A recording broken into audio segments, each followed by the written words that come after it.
chambray shirt.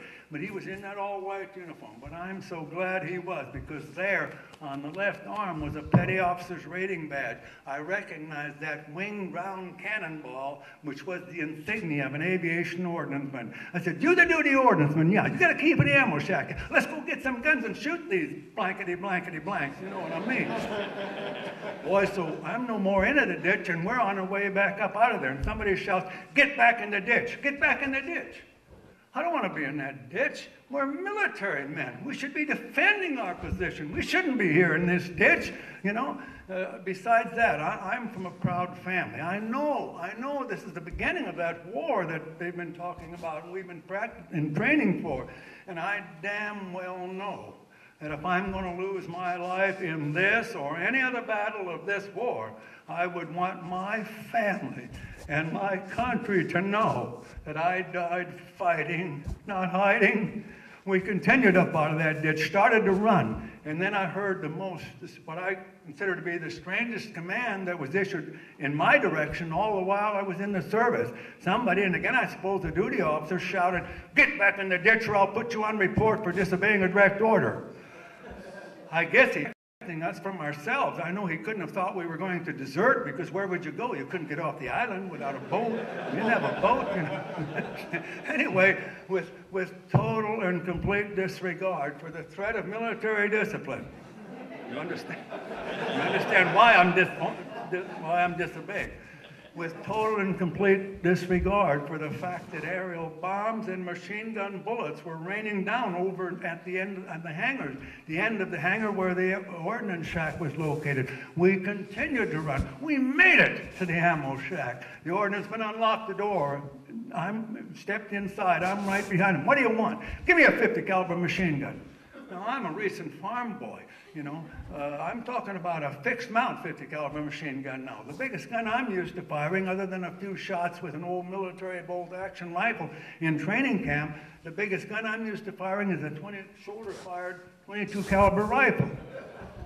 So that thing looked to me, it looked like a cannon without wheels, you know. But I took it as best I could. At that time, I think I was about 5'9.5", 5'10", maybe 140, 45 pounds, fully clothed and full of chow. I wasn't very big, but I took that gun as best I could. I maybe cradled it in my arms, turned to go out the door. Boy, I'm so glad that now a few others from that ditch had followed us. And the guy right behind me was at least a head taller than I am, huskier built. And I just offloaded the gun to him and I said, "Here, take this to the PBY park in front of 23 hangar. I'll get the ammo." You know, boy, he took off out the door. He went, and I turned around, and I'm so proud of that ordnanceman. He was really with the program, because he was just setting 2 canisters of 50 caliber ammo up on the counter. I grabbed him out the door. I went. Now, I'm not a runner or a sprinter, but I guarantee you, I beat the guy with the gun to the airplane. Now, we were coming from the port side, the left side, the southeast side, the same direction the attacking aircraft were coming from. But the ladder to mount that airplane was hanging from the starboard gun blister around the backside. I ran around the backside, set those canisters down, started up the ladder. I don't think I got more than about 2 or 3 rungs when it dawned on me, hey, if you get up inside this airplane, you can be strong enough to reach down and pull that big old gun up inside. I don't think so. So, boy, I jumped back off the ladder just as the guy with the gun got there. I said, "Give it to me. You get up inside. I'll hand it to you." Boy, he went up the ladder, turned around, reached down. I got that gun to him somehow, most likely muzzle first, which is the lightest end, which is a safety no-no, but I don't think either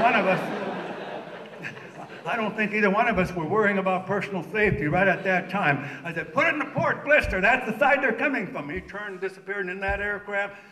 I grabbed a canister of that ammo in one hand, guided myself up the ladder with the other, set it inside the fuselage, back down, got the other one up the ladder, set it inside, jumped in, picked those 2 canisters up, stepped across the fuselage just as he swung that mounted gun out and locked it into firing position. I set those canisters down under the gun, flipped the lid open, come up with the belt, ready to load, thinking he'd have the breech open, but he was just standing there looking skyward.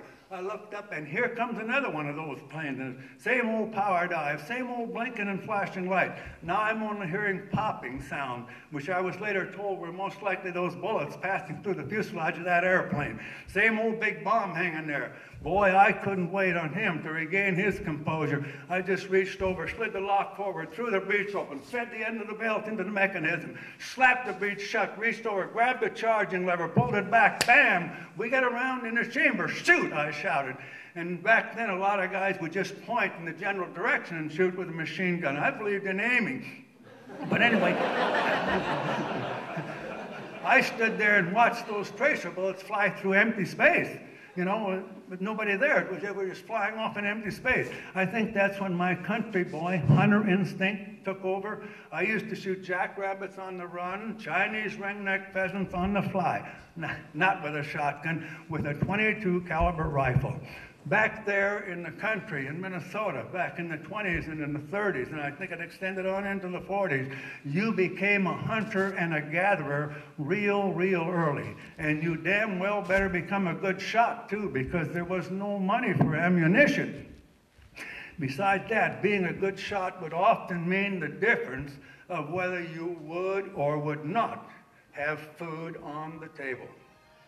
I said, let me get the next one. He let that gun down, stepped aside, I picked it up and brought it back up. There comes another one. Same old dive, same old blast, blinking and flashing lights, big old bomb hanging there. Boy, I got a bead and a lead. A bead and a lead.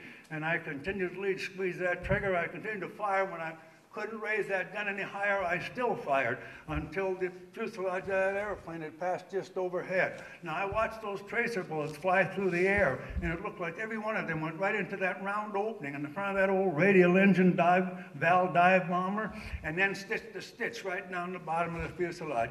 But you're not going to have time to watch him and see what happens to him, because you better be looking for the next one that's coming at you. I brought that gun back down.